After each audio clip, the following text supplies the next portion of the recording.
Good morning, everyone, and welcome to the class. We are doing the chapter The Cold War Era, and under this chapter, we are in the last segment. We have discussed about the non-aligned movement, especially the policy of non-alignment, which was adopted by India. What was the reason behind it? How it was serving the real interest of the country, first of all, and then we have also seen the criticism on what basis the non-alignment policy of India is criticized.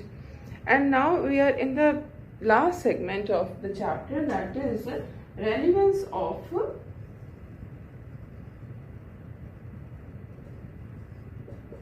non-aligned movement.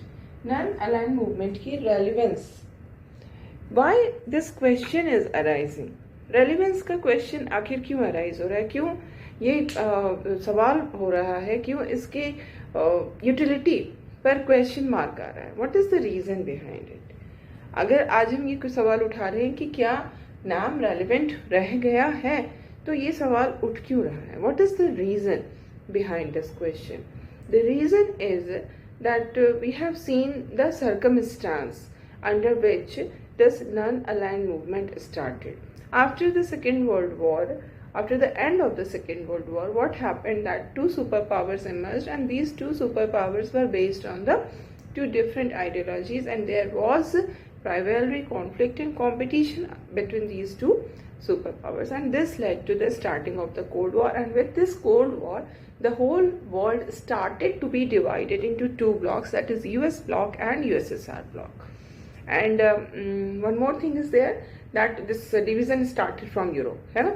तो इस situation में, in this circumstance, when the countries of Asia, Africa and Latin America started to get independence, they were in a very difficult situation, because they became independent after a long colonial rule, long exploitative, discriminatory colonial rule. They are becoming independent, but when they are becoming independent, they are seeing that the world is divided into two groups.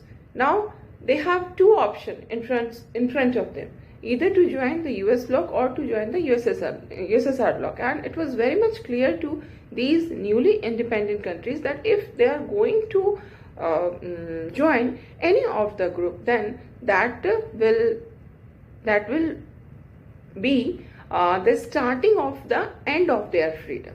जिस freedom को उन्होंने इतने मुश्किल से, इतने struggle के बाद पाया है, वो फ्रीडम उनकी ख़त्म हो जाएगी अगर वो दोनों में से किसी भी एक ग्रुप को ज्वाइन कर लेते हैं तो, ठीक है? तो इनके सामने एक नया ऑप्शन इसीलिए आया, that is the option of non aligned movement. You don't need to join the US bloc, you don't need to join the USS bloc, just join the non-aligned movement, which has nothing to do with the alliance system, which was to stay away from the power blocks and alliance systems, है ना? तो इसलिए इस situation में नाम आता है ताकि जो न्यूली इंडिपेंडेंट कंट्रीज हैं एशिया, अफ्रीका और लैटिन अमेरिका की, उनकी इंडिपेंडेंस जो है वो बरकरार रहे, कायम रहे, वो अपने इंडिपेंडेंट फॉरेन पॉलिसी को अडॉप्ट कर सके, वो अपने लिए अपने रिसोर्सेज को यूज कर सके. तो ये सर्कमस्टांस था जिसमें नॉन अलाइन मूवमेंट स्टार्ट होता है. तो आज अगर हम 1991 के बाद की जो कंडीशन है उसको देखते हैं, तो व्हाट वी फाइंड कि in 1991 there was disintegration of USSR. Now USSR is no more on the map of the world.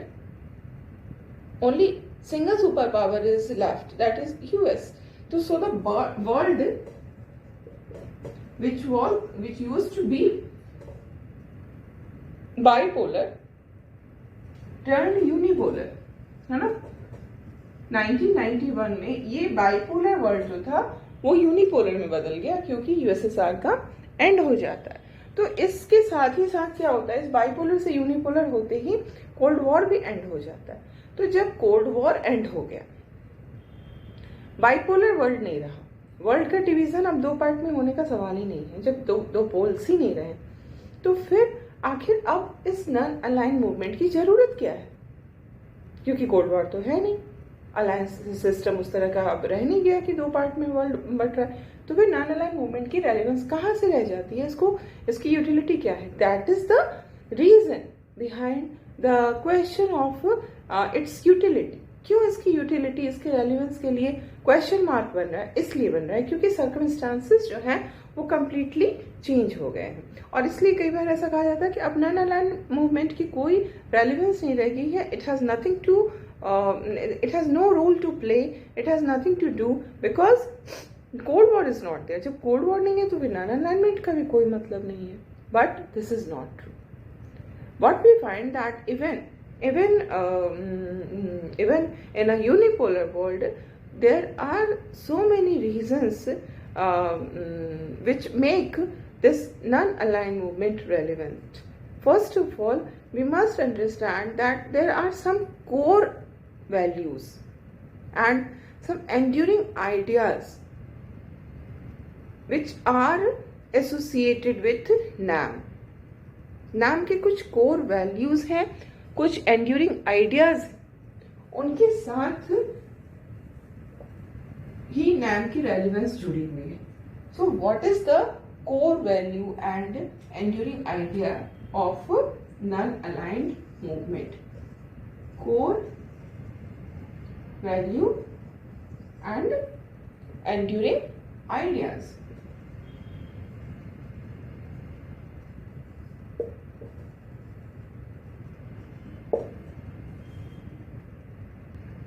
So, what is the core value? What is the enduring idea? The enduring idea and the core value is the all the countries of the third world have some historical affiliation.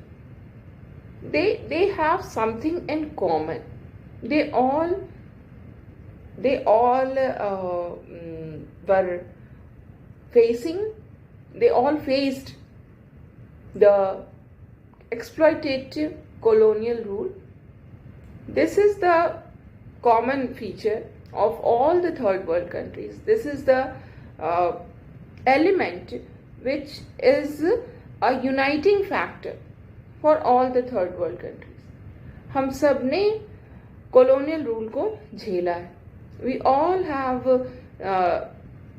suffered the exploitative colonial rule. This is our historical affiliation. हम सब एक दूसरे से जुड़े हुए हैं, और इस एक्सप्लॉयटेशन ने हमें कमजोर बनाया है ना. Because we were exploited. Our economic, social, political, cultural, all spheres of life were exploited by the colonial powers, and that is the reason we have become weak in front of these developed countries, in front of these colonial powers. जब आज़ादी मिल गई उसके बाद भी हम क्या देखते हैं? The whole world was divided, broadly divided into two groups. The one was developed countries, है ना, and the other was developing countries. और developing में हम सब हैं एशिया, अफ्रीका और लैटिन अमेरिका के न्यूली इंडिपेंडेंट कंट्रीज. तो यहाँ पर हम क्या देख रहे हैं कि हम सब ने एक साथ एक तरह की चीज को झेला है, कॉलोनियल रूल को झेला है, और हम सब इसके कारण एक ही तरह के प्रॉब्लम्स को फेस कर रहे हैं. सबके सामने इकोनॉमिक डेवलपमेंट एक बहुत बड़ा चैलेंज था. इसमें हमारी यूनिटी बहुत इम्पोर्टेंट है, क्योंकि जब हम यूनाइटेड होकर, अगर जो भी थर्ड वर्ल्ड के कंट्रीज हैं वो सब अगर यूनाइटेड होकर के काम करेंगे तो क्या होगा? तो हम अपनी पोजीशन को स्ट्रॉन्ग बना सकते हैं. हम डेवलप्ड कंट्रीज के सामने अपने डिमांड्स को रख सकते हैं, अपने इंटरेस्ट को सर्व कर सकते हैं. तो इसलिए जो हमारा कोर वैल्यू है वो है यूनिटी.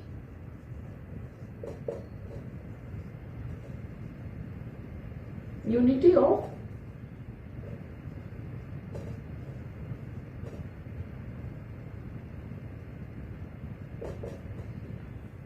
Third world countries.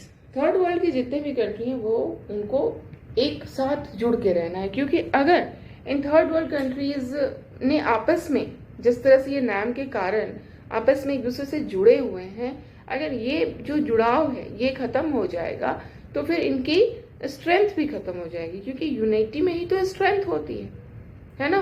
तो ये यूनिटी के लिए इम्पोर्टेंट है कि नाम को चलना चाहिए, ताकि ये एक प्लेटफॉर्म प्रोवाइड कर रहा है जहां पर कि सभी जो थर्ड वर्ल्ड की कंट्रीज हैं उनका रिप्रेजेंटेशन होता है, वो अपने आइडियाज को रखते हैं, अपने प्रॉब्लम्स को रखते हैं, एक दूसरे के साथ कोऑपरेट करते हैं और आगे बढ़ते हैं। ठीक है, तो ये हमारा कोर वैल्यू। दूसरी चीज जो बहुत ही इंपॉर्टेंट है वो है कि नॉन अलाइनमेंट मूवमेंट के स्टार्ट होने के पीछे जो एक बहुत इंपॉर्टेंट रीजन था वो ये था कि अगर if the newly independent countries adopts any of the alliance system, then they will not be in a condition to follow foreign policy according to the interest of their own country. If they adopts any of the alliance system, then they will have to follow the foreign policy according to the interest of their respective superpower. अगर वो US के alliance को यानी कि western alliance को अगर वो join करते हैं तो they will have to follow the interest of US in adopting the foreign policy. वो एक इंडिपेंडेंट फॉरेन पॉलिसी कभी भी नहीं अडॉप्ट कर पाएंगे। ये एक रीजन था, क्योंकि हमने नॉन अलाइनमेंट को इसलिए स्टार्ट किया क्योंकि हम ये चाहते थे कि हमारी फॉरेन पॉलिसी हमारे नेशनल इंटरेस्ट से गाइडेड हो, न कि किसी सुपर पावर के नेशनल इंटरेस्ट से गाइडेड हो। तो आज के डेट में भी जबकि सुपर पावर, दो सुपर पावर से एक सुपर पावर हो गए, कोल्ड वॉर एंड हो गया, still today we find that this point is still relevant. आज भी अगर हम अमेरिका के साथ होकर चलते हैं, अमेरिका के हेजिमनी तो है अमेरिका की, हम उसको एक्सेप्ट भी करते हैं, बट हम अमेरिका के सैटेलाइट नहीं हैं, और इसलिए हम क्या करते हैं, हम अपना इंडिपेंडेंट फॉरेन पॉलिसी हमने अडॉप्ट किया। तो that is also one of the most important point of relevance of the non-aligned movement. Okay, and now we come to the third point. Third point क्या है कि as we have discussed the new international economic order, we have seen that the economic order which is prevailing at present is not democratic, है ना। Not only economic order but the whole political order, all the political organizations are also not working on the principle of democracy or equality. Everywhere what is the rule? The rule is might is right. तो ये जो might is right वाली जो कहानी चल रही है in international economic organisation, in international political organisation, how will it change? कैसे चेंज होगा ये? The developed countries are not going to make any effort to change the situation, क्योंकि जो चीजें प्रिवेल कर रही हैं that is beneficial for the developed countries, so why should they make effort to change it? They want to maintain this situation. यही situation maintain रहे, वो यही चाहेंगे ना, है ना, क्योंकि वो तो उनके लिए बेनिफिशियल है। तो बदलाव लाना है, जो पॉलिटिकल इंस्टीट्यूशंस हैं, जो इकोनॉमिक इंस्टीट्यूशंस हैं, उनको क्या करना है, उनको डेमोक्रेसी पर बेस्ड बनाना है। कौन इसके लिए एफर्ट करेगा? Who is going to make effort for this? This effort will be done by the developing countries, because the situation which is prevailing is not beneficial for the developing countries. It is harmful for the developing countries, so they will make effort for that. और इसके लिए efforts जैसे हमने देखा 1972 में जो report आई अंक्टैड की, उसमें जो चीजें कही गई, दैट इज द रेलिवेंस कि आप इकोनॉमिक इश्यूज पे ज्यादा फोकस करिए। पॉलिटिकल इश्यूज अब उतने नहीं रह गए, क्योंकि अब हमारे सामने कोल्ड वॉर नहीं है, एरेनाज ऑफ कोल्ड वॉर नहीं है, उस तरह के कॉन्फ्लिक्टिंग सिचुएशंस नहीं अराइज कर रहे। तो what should be the focus? The focus should be on the economic issues, कि हमारे जो रिसोर्सेज हैं, हमारे मतलब डेवलपिंग कंट्रीज के, जो डेवलपिंग कंट्रीज के रिसोर्सेज है, that should be used only for the developing countries. जो मार्केट है हमारा, वो मार्केट हमने ओपन कर दिया वेस्टर्न कंट्रीज के लिए, तो वेस्टर्न कंट्रीज की मार्केट भी हमारे लिए ओपन हो जानी चाहिए। टेक्नोलॉजिकल जो गैप आया है ईस्टर्न और वेस्टर्न कंट्रीज में, या फिर we can say not eastern western, जो टेक्नोलॉजिकल गैप डेवलपिंग और डेवलप्ड कंट्रीज में आया है, that is because of colonial rule. तो अब टेक्नोलॉजी का जो ट्रांसफर होगा वो दैट शुड बी चीपर, है ना, चीप रेट पे उसको ट्रांसफर करिए ना, ये डिमांड्स है, और यही तो सब सारे ऑर्डर को चेंज करेगा। तो इन सब रीजन से जो नॉन अलाइंड मूवमेंट है उसकी रेलेवेंस जो है वो अभी भी बनी हुई है। Okay, and now we have completed this chapter. हमारा ये चैप्टर अब कंप्लीट हो गया है। अब हम लोग क्या देखेंगे इस चैप्टर में, जो कुछ क्वेश्चन आंसर्स दिए हुए हैं, we will discuss those question answers. Okay, so first of all we will see that some MCQs are there in your textbook. You will see some MCQs are there, so we will discuss those MCQs. The first is, which among the following statement about the Cold War is wrong? So you will have to be careful कि आपको wrong statement चुनना है या correct statement, है ना। इसमें कई बार confusion हो जाती है एमसीक्यू में कि क्वेश्चन है कि रॉन्ग स्टेटमेंट को टेक करिए, आप जो राइट स्टेटमेंट है उसको टेक कर देते, है ना। So be careful. तो पहला क्या स्टेटमेंट है regarding cold war, that it was a competition between the US and Soviet Union and their respective allies. It's a true statement, है ना।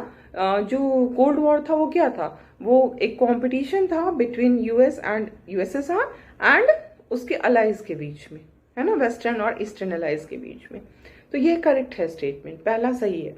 दूसरा क्या है, it was an ideological war between the super powers. Yes, ideology was also involved in this cold war. The US was following the ideology of capitalism and USSR was following the ideology of socialism, and this war was between these two ideologies. It's okay, ठीक है, ये सही है।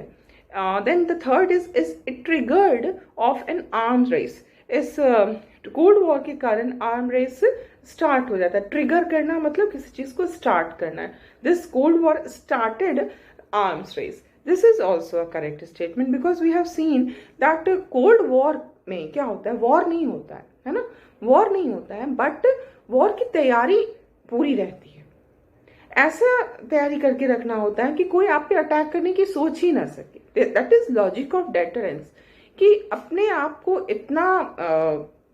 इतना ज्यादा arms से अपने आप को फिल कर लो, अपने आर्सेनल को, न्यूक्लियर आर्सेनल को इतना ज्यादा बढ़ा लो कि कोई आप पे अटैक करने की सोचे ही नहीं, है ना। वॉर नहीं होगा, ये सब जानते हैं। कोल्ड वॉर का मतलब यही है, कोल्ड वॉर इसलिए हो रहा है क्योंकि डायरेक्ट वॉर को हम अवॉइड करना है ना, बट वॉर की तैयारी पूरी होनी चाहिए। तो इस कारण क्या हुआ कि आर्म्स रेस स्टार्ट हुआ। It was started between US and USSR first of all, and then जो उसके अलाइज थे उनके बीच भी स्टार्ट हो गया। तो इसके कारण बहुत ही ज्यादा, बहुत बड़े लार्ज स्केल पे आर्म्स रेस जो है वो स्टार्ट हो जाता है दोनों ही सुपर पावर्स ऑन उनके और उनके रेस्पेक्टिव अलाइज के बीच में। And then this is also true, है ना। तो तीन स्टेटमेंट जो हमने देखा वो तीनों के तीनों ट्रू है। अब जो चौथा है वो क्या कहता है, the US and USSR were engaged in direct war. This is an incorrect statement, क्योंकि कोल्ड वॉर का मतलब ही यही हो रहा है कि डायरेक्ट वॉर नहीं होगा। डायरेक्ट वॉर होगा तो फिर तो थर्ड वर्ल्ड वॉर ही हो जाएगा। तो they were not involve in any kind of direct war, they were involve in indirect war. ठीक है, उनके बीच में इनडायरेक्ट वॉर था, डायरेक्ट वॉर नहीं था। सो जो आपका फर्स्ट क्वेश्चन है उसके जो ABCD तीन ऑप्शन दिए हैं, इसमें A करेक्ट है, B भी करेक्ट है, C भी करेक्ट है, लेकिन D जो स्टेटमेंट है वो स्टेटमेंट रॉन्ग है ना। तो ये आपका आंसर यही होगा, दिस इज योर आंसर। ठीक है, अब हम लोग चलते हैं नेक्स्ट क्वेश्चन की तरफ। नेक्स्ट है, विच among the following statement does not reflect the objectives of NAM। कौन सा स्टेटमेंट जो है वो NAM के ऑब्जेक्टिव को रिफ्लेक्ट नहीं करता है। इसमें पहला जो स्टेटमेंट है वो क्या है, enabling newly decolonised countries to pursue independent policies. NAM के आने के पीछे क्या एक बहुत बड़ा रीजन था जो कि अभी हमने डिस्कस किया था कि जो न्यूली इंडिपेंडेंट कंट्रीज थे या न्यूली डीकोलोनाइज्ड कंट्रीज थे वो अपना एक इंडिपेंडेंट पॉलिसी फॉलो कर सके, है ना, ताकि उनको किसी और सुपर पावर के हिसाब से चीज़ों को ना करना पड़े बल्कि अपने हिसाब से वो चीज़ों को कर सके। तो जो सेकंड क्वेश्चन है उसका जो फर्स्ट स्टेटमेंट है वो सही है regarding the objective of NAM, है ना, तो ये सही है स्टेटमेंट, ये गलत नहीं। इसमें भी हमारे से जो क्वेश्चन किया जा रहा है दैट इज अबाउट कि which among the following statement does not reflect the objectives of NAM, NAM के ऑब्जेक्टिव को कौन रिफ्लेक्ट नहीं करता है, तो ये रिफ्लेक्ट करता है कि जो न्यूली डीकोलोनाइज कंट्रीज थे उनको इंडिपेंडेंट पॉलिसी फॉलो करनी थी, ठीक है। नेक्स्ट है no to joining any military alliance, that was also an objective of NAM, कि क्या होना चाहिए कि कोई भी मिलिट्री अलायंस को उनको ज्वाइन नहीं करना है ना, न तो ईस्टर्न अलायंस को न ही वेस्टर्न अलायंस को, तो दैट इज ऑल्सो ट्रू। ये भी नैम का एक बहुत ही इंपॉर्टेंट ऑब्जेक्टिव था, ठीक है।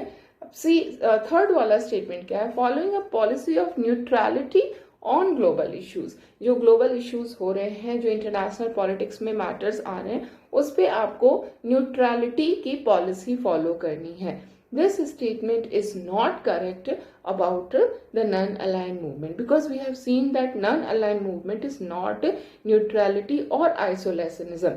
Actually, non-alignment was complete participation in the world politics. It was only to stay away from the alliance system, but the non-aligned countries were very much involved in the affairs of the world politics. तो ये neutrality वाली जो बात है कि जो non aligned countries है उनको ग्लोबल इश्यूज पे न्यूट्रलिटी की पॉलिसी फॉलो करनी चाहिए, ये स्टेटमेंट गलत है, this is wrong and this is your answer, ठीक है।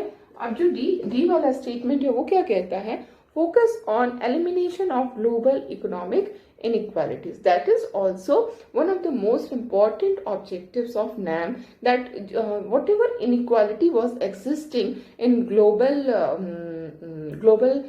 international global economic situation, that should be eliminated. There should be equality in the international economic order, there should be equality in the international political order, तो this is also one of the, तो ये भी सही है ना।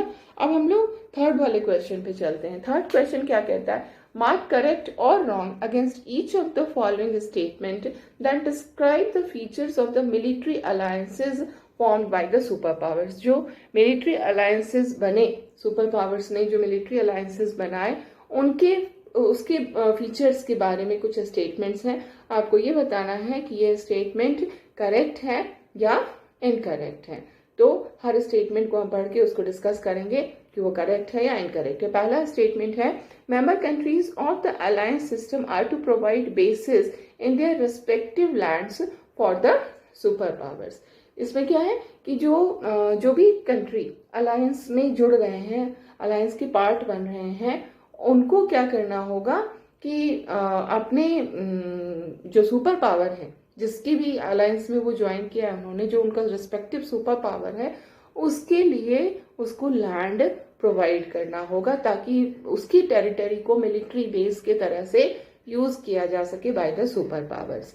जैसे कि हमने देखा था क्यूबा, जो कि अलाई था किसका, यूएसएसआर का। तो यूएसएसआर का अलाई होने के कारण क्यूबा को क्या किया, यूएसएसआर ने अपना बेस बनाने का डिसीजन लिया। तो अलायंस सिस्टम में ये एक बहुत ही इंपॉर्टेंट फीचर होती है कि जो भी अलायंस होते हैं उनकी टेरिटरी को सुपर पावर अपना मिलिट्री बेस बनाने के लिए यूज कर सकते हैं। दिस स्टेटमेंट इज करेक्ट, है ना।